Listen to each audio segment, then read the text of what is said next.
¿Se ha convertido el deporte rey en un negocio donde todo vale? No sé si ha habido cierta desmesura en las llamadas al boicot.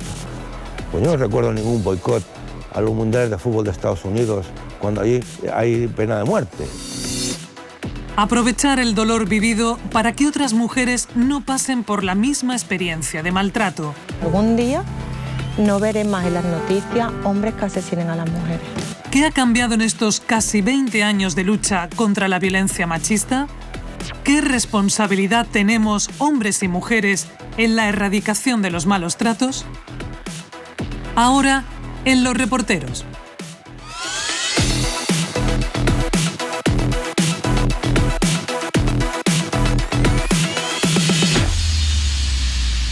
Muy buenas noches. Tras la goleada a Costa Rica, la selección española de fútbol juega mañana su segundo partido en el Mundial de Qatar. Un mundial en el que para muchos analistas el gran perdedor es el deporte.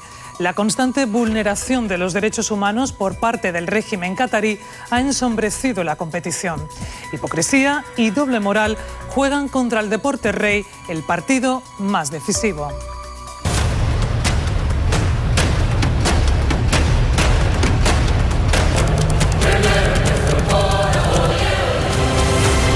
Es el momento de mayor disfrute colectivo, pasión y magia alimentadas por viejas rivalidades en busca del trofeo más codiciado.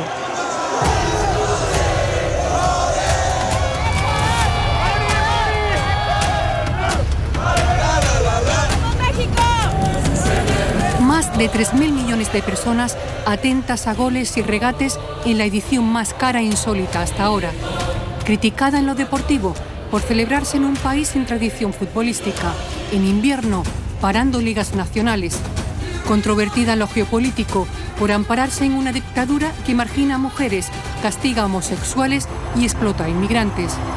Sobre el campo de juego, derechos humanos y negocio, valores y mordidas, política y deporte.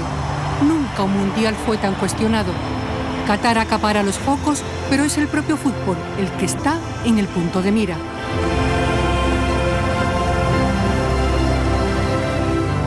Prioridad cabecera, silencio un momentito, por favor. Dentro cabecera. Carmen pide concentración antes de dar paso a la información deportiva. Primeras noticias, el Mundial de Qatar. Hace 10 años trabajaba para la televisión qatarí retransmitiendo partidos de fútbol. Era la época en la que miles de obreros construían contrarreloj, estadios y carreteras para el Mundial. La banda sonora de Qatar en la época en la que yo estuve era la de una obra constante. Muchísima mano de obra, pero casi esclava. Se dieron muchísimos casos de trabajadores que fallecían en el Tajo por las condiciones infrahumanas, además, en las que estaban. Exceso de calor, falta de agua, de alimento. Los trataban como si fuera ganado. Ibas por una mega autopista de 6 carriles donde pasaban Ferraris y coches de superlujo que nunca verías en otro sitio, y a la vez te pasaba un autobús con un montón de trabajadores hacinados, con la cabeza sacada por la ventana, enrejados, para que no se lanzaran por la ventana, porque muchos de ellos llegan a situaciones de desesperación tal que quieren huir, pero no pueden hacerlo porque les han quitado el pasaporte, les han quitado el visado, porque no tienen nada. Esto ha tenido algunos cambios a positivo durante estos años, pero eso es en el papel. En la práctica, lo que ha ocurrido es que ha muerto.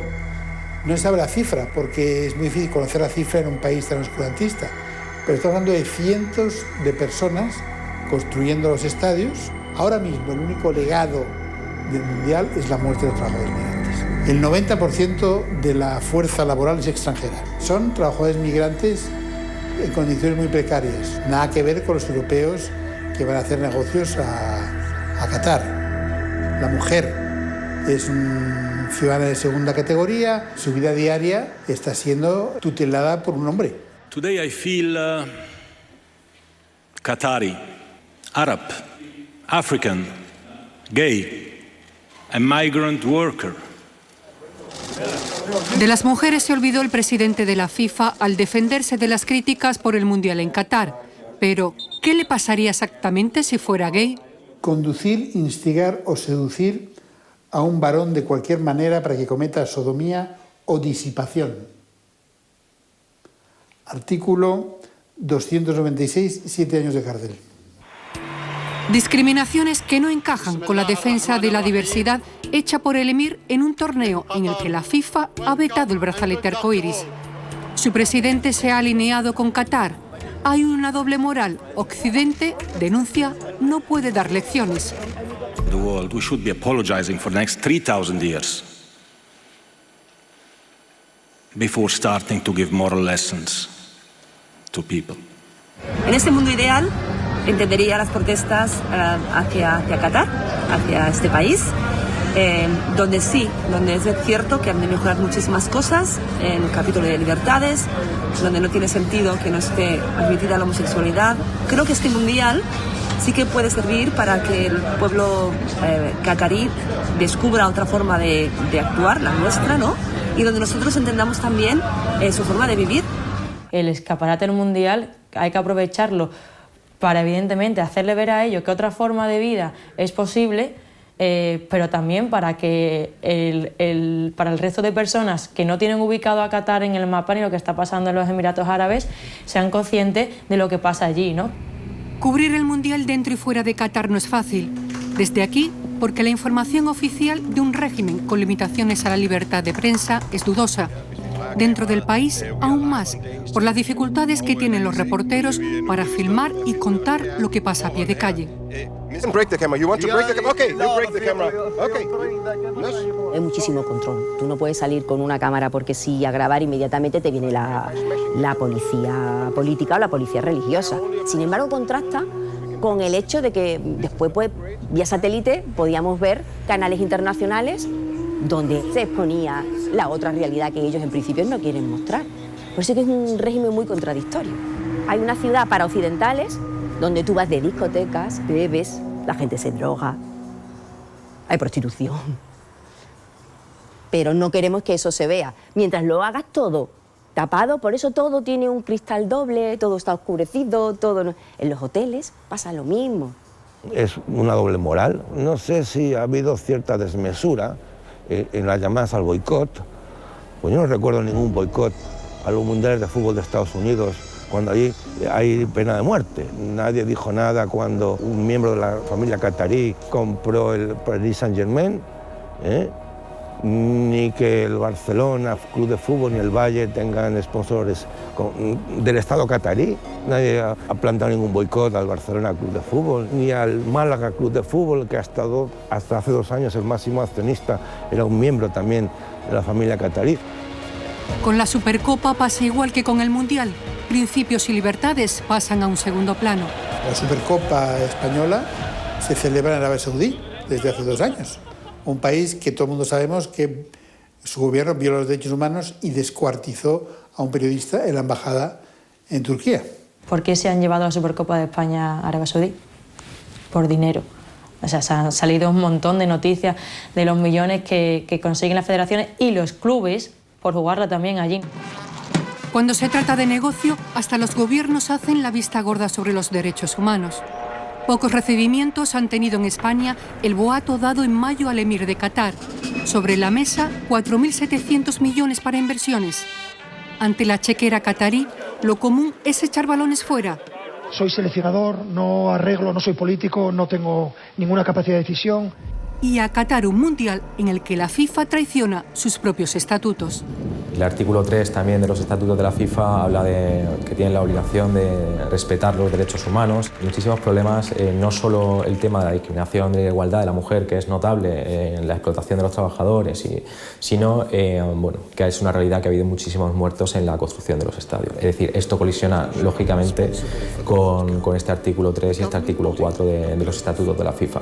The 2022 FIFA World Cup is Qatar. Fue una auténtica sorpresa. El Comité Ejecutivo de la FIFA, 22 hombres reunidos a puerta cerrada, dio el Mundial a Qatar, pese a las debilidades de su candidatura. Las condiciones climáticas eran adversas, el Mundial tenían que celebrarse en noviembre en lugar de en verano.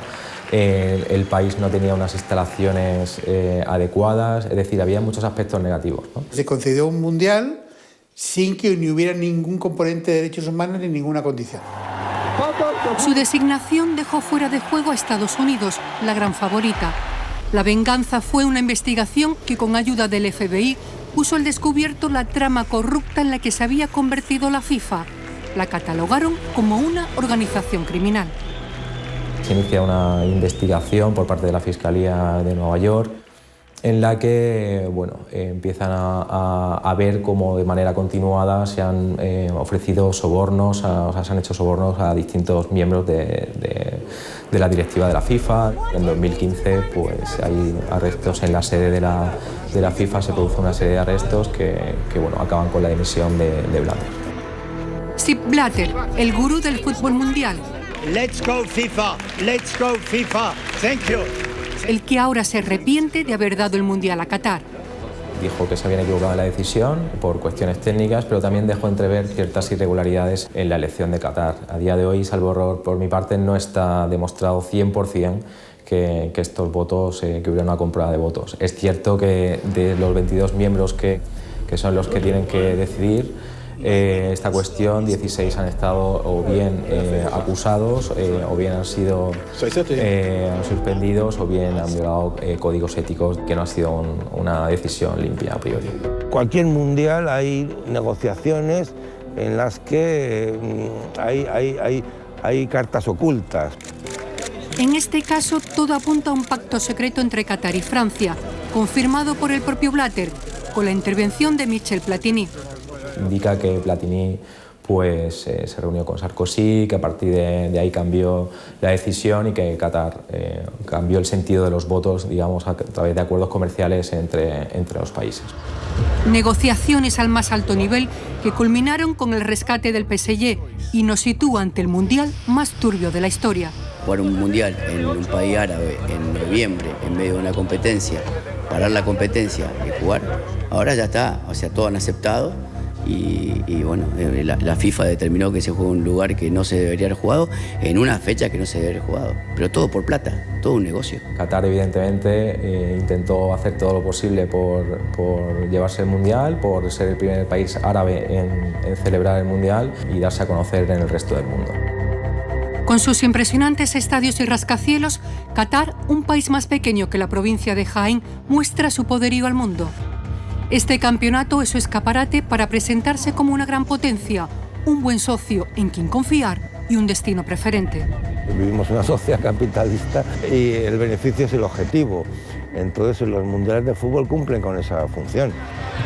Los derechos televisivos son parte de su negocio y el deporte, el nuevo talismán con el que mostrar una cara más amable. Creo que ellos han encontrado en el fútbol una manera de darse a conocer al exterior. Tienen muchísimo dinero y entonces hacen grandes fichas de viejas glorias que se llevan para allá, porque es la única manera de intentar fomentar el fútbol, porque allí no hay tradición realmente. Hay una polémica que se ha llamado los hinchas falsos, ¿no? Personas de Qatar y con todos vestidos de España, también de Inglaterra, de Francia, animando a las selecciones. ¿Van a aguantar los hinchas falsos los 90 minutos si se aburren cuando van perdiendo, como pasó en el partido inaugural, que era su selección y se fueron? Qatar utiliza aficionados fake desde hace tiempo. Se le daba el día libre a todos esos trabajadores que estaban hacinados en sujetos para que rellenaran los estadios. Y a todos se les vestía pues, de distintos monos de colores para que dieran colorido, para que pareciera que allí había afición. Pero si realmente a la mínima que cerrabas el plano te dabas cuenta que pues, todos eran pues, de países asiáticos. El deporte en algunos casos está sirviendo como un intento de blanqueamiento de determinados regímenes. Desgraciadamente ha habido en otros momentos. El mismo Mundial de Argentina del 78, todo el mundo conocemos que mientras se celebraba el Mundial se producían desapariciones y torturas, ¿no? En Rusia o China con la represión. Hay una creciente preocupación por lo que ocurre en Qatar en materia de derechos humanos. Es que por primera vez, eso sí, un mundial tiene tanta mirada de derechos humanos. Muchos países que hospedan y organizan estos eventos pueden ir cambiando progresivamente sus leyes, como se está haciendo en Qatar, por cierto, para adecuarse a la modernidad occidental, y si no fuera por estos eventos igual seguirían enquistados en esas desigualdades, ¿no? There is no room for employers who do not secure the freedom and safety of World Cup workers. No room for leaders that cannot host the women's game. No room for hosts that cannot legally guarantee the safety and respect of LGBTQ+ people. Las palabras de la presidenta de la Federación Noruega aún escuecen en la FIFA. Un discurso valiente, como la renuncia de la selección iraní a cantar el himno nacional.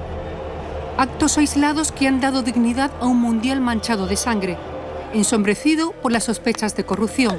Y pese a todo, el torneo con el que aún sueñan quienes disfrutan con un balón a los pies.